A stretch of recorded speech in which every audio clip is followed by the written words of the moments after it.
share some of the data in our registry. And so, yeah, we realized that the prevalence of AF, the worldwide prevalence of AF, increasing, and of course, in the Western country have a bigger number, but probably one of the screening or the detections also result in the bigger numbers of the AF. But in my country itself, in Indonesia, probably currently more than 2 million people suffer from the atrial fibrillations.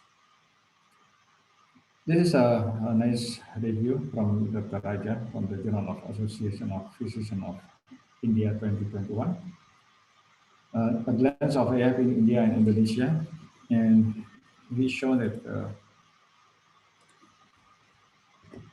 worldwide AF have older age and more common in the middle, and middle patients. But in India and Indonesia, have a younger age, and female are more frequent compared to the male. And in the Western country or the Caucasian, the non-valvular heart disease are more common, while in India and Indonesia, I think both the non-valvular and the valvular, due to mostly the rheumatic heart disease, is our problem.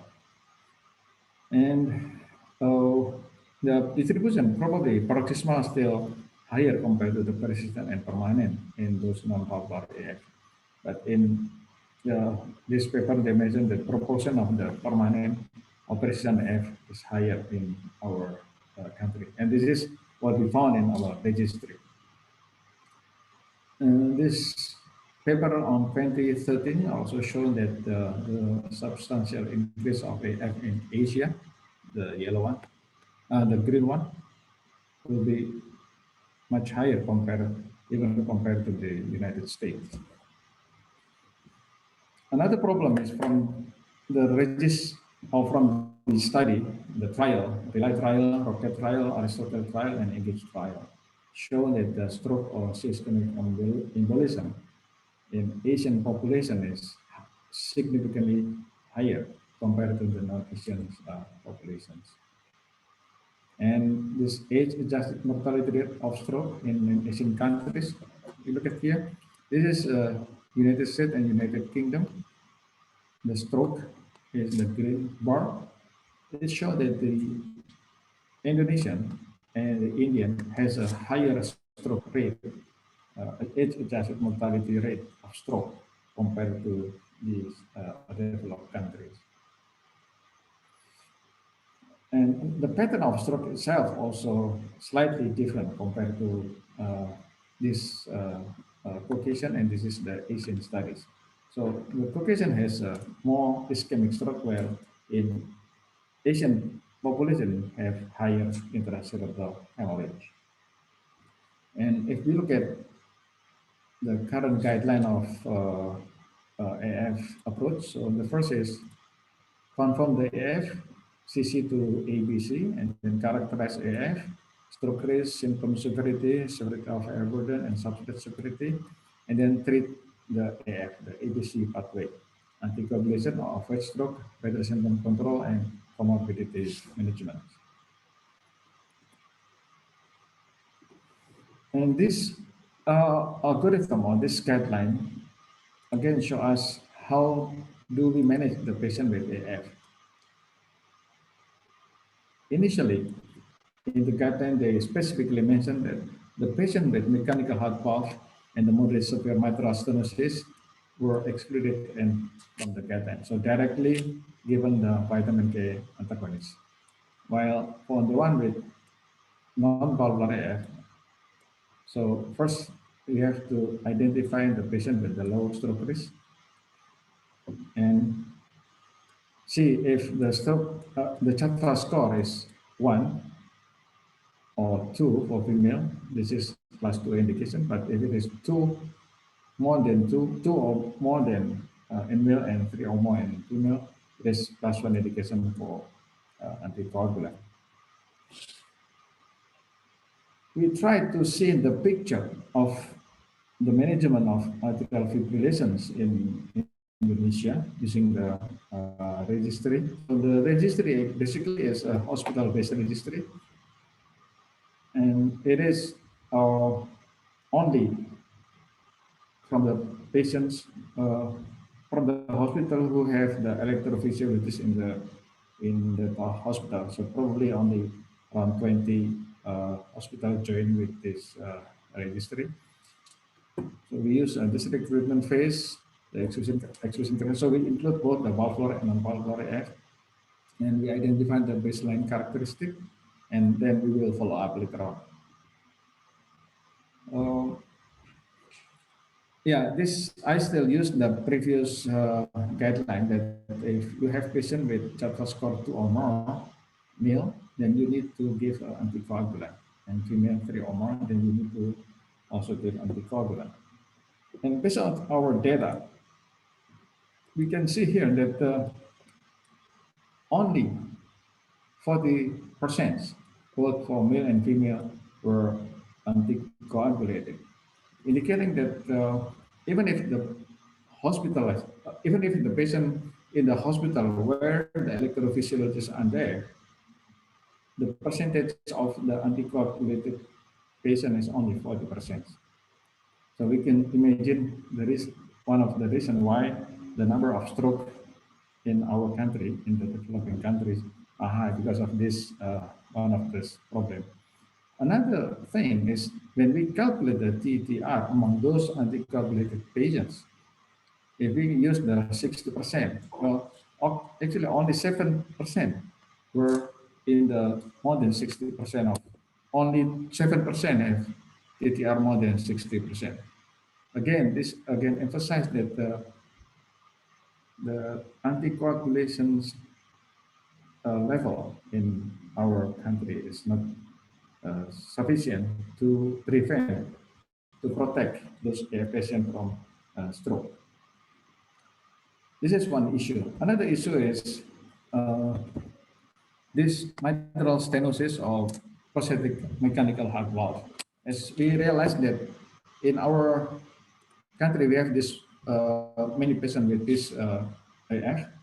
So we did this study to see how is the stroke risk among those patients with mitral stenosis and prosthetic heart valve AF.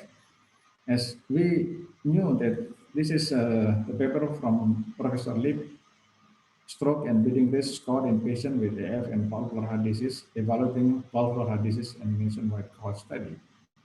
They divided the patient with valvular heart disease into two, the type 1 EHRA and type 2 EHRA. The type 1 is the one with mitral stenosis and mechanical prosthetic valve. And we try to see what is the, and so they show that the data, actually, the CHATFA score is not quite good. It's not good enough to be used to predict the stroke risk in patients with EHRA valvular AF. As you can see that the area under curve is only 0.6, 0.5, 0.6, as you can see in this figure. Therefore, we try to see what is the factors, either a clinical factor or echocardiographic factor that may contribute for the stroke risk in patients with EHRA type 1 AF. And we have this current data, is 329 patients with the EHRA type 1 AF, so mitral stenosis and prosthetic mechanical valve. And we identify that there are 17 patients with stroke, so 5.1%, so higher compared to the data from the Turkey. And if you look at this the non-paroxysmal AF include here is persistent and paroxysmal and prominent. 70% of those with the stroke have non-paroxysmal AF.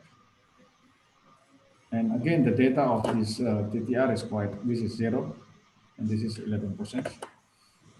And these are clinical variables that we analyze to see the relation between those parameters with the ischemic stroke occurrence. And this is the echocardiographic parameters.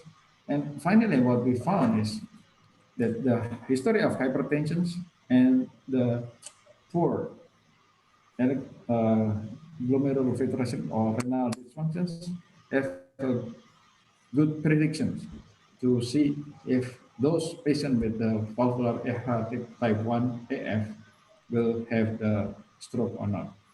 And currently we are still wrap up this paper for writing the manuscript. And yeah, we don't know whether this hypertensions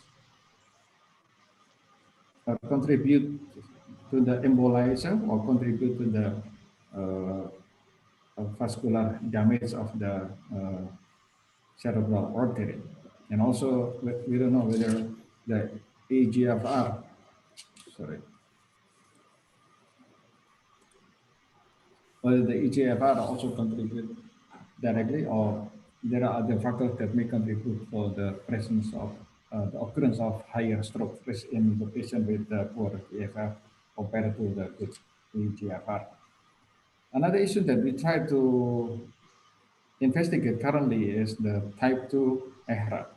As we also can see from the paper by Professor Lip, similar with the EHRA type 1, the performance of that fast score is not really good to predict the stroke risk in this type 2 EHRA.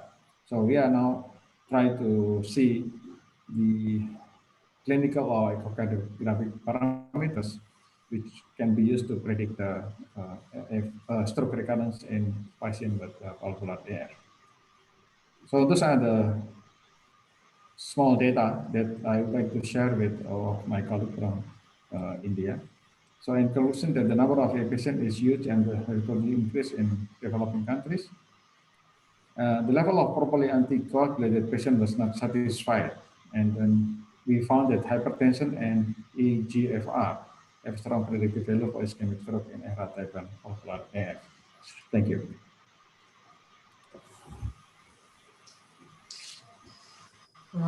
Thank you, Sunu. Like in India also, like I, over my experience in past few years, I feel the incidence of atrial fibrillation in structurally normal heart is less as compared to we see in the European and American people. Also, I found most of the patients here are having rheumatic heart disease or mostly because of the valvular disease. Many of the patients are also not on optimal medical management since the AFib specialists may be less in India and most of them are still being treated by MD medicine people in the periphery, and so the anticoagulation may be less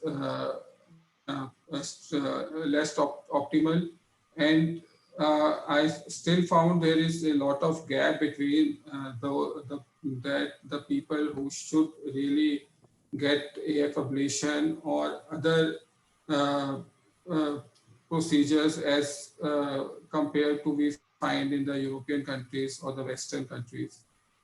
So Yeah, yeah, this is really a big problem because another issue is that NOAC again was not covered by our health insurance money.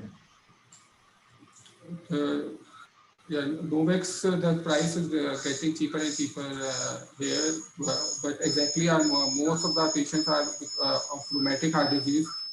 So still, I don't feel we see rheumatic heart disease any significantly in Europe and US, and still we have a lot of this post-operative cases and patients with advanced structural heart disease who are in AF. Yeah, Abhishek, So you also NOAC, have done some, I think, registry in AF, I think a few years back. Yes, no, I think this is a very, very important question. But again, this is also an opportunity for India and Indonesia to have, a good risk score because the population is so young there. So automatic, especially in India, I don't know about the demographics much in Indonesia, but the population is young. Most of the population have a smartphone. A lot of the populations will have apps by which you can know your heart rate, know the regularity, irregularity, and ECG now with the apps and the smart watches. So the AF incidence just by diagnosis is going to go up. Certainly no way to know who is there, how to really give anticoagulation. We know the high risk profile as CHA2DS2-VASc score we have talked about. But in somebody with low CHA2DS2-VASc score who will actually be at a higher risk of stroke, it's certainly hard to know. So I think we need to understand this more and more, and see how we can prevent strokes in this patient. We have done some work looking at various insurance type databases and trying to figure out by CHA2DS2-VASc score if it can predict stroke, or even post AF ablation for a low CHA2DS2-VASc score, we can certainly consider stopping anticoagulation. But for high CHA2DS2-VASc score, again, like we talked about, AFib can recur. It's certainly not advisable to stop the anticoagulation. Yeah. So Yeah. the patient who have yeah, Jason. please. Uh, Oh yeah. yeah. Let Also, me check. Most of the centers are not looking up into the genetic causes of these arrhythmias. Like the younger population will have some genetic causes of atrial fibrillation, ventricular arrhythmia, sudden cardiac death. So still the cardiogenetics and all that is not developed at many centers. We are trying to do some research with the cardiogenetics, Dr. Prashant, who will speak also. And many of these young patients may have some genetic cause, and you may have familial incidence of atrial fibrillation, which also needs to be looked in. Yeah, Sunu. Yeah. So how is the we didn't do the genetic analysis yet so far because of course we believe that the genetic have contribution for especially for uh, young patient with AF without structural heart disease, without mitral stenosis. But we have not done those genetic analysis. I don't know if this genetic really have a significant contribution to those kind of low AF. Yeah, there are many genes that has been contributed, right? But there's just different with if we talk about like a Brugada syndrome, Yeah. in which SN5 mutation have 20 to 30% contribution for the phenotype. I don't know how big the impact of the genetic for the AF. Yeah, genetics still it will not be covered by the insurance, and I think the per patient the cost is a factor. So we do it in research grants, or if the patient can pay. Exactly, we are also not able to offer genetics for all our patients, but we tend to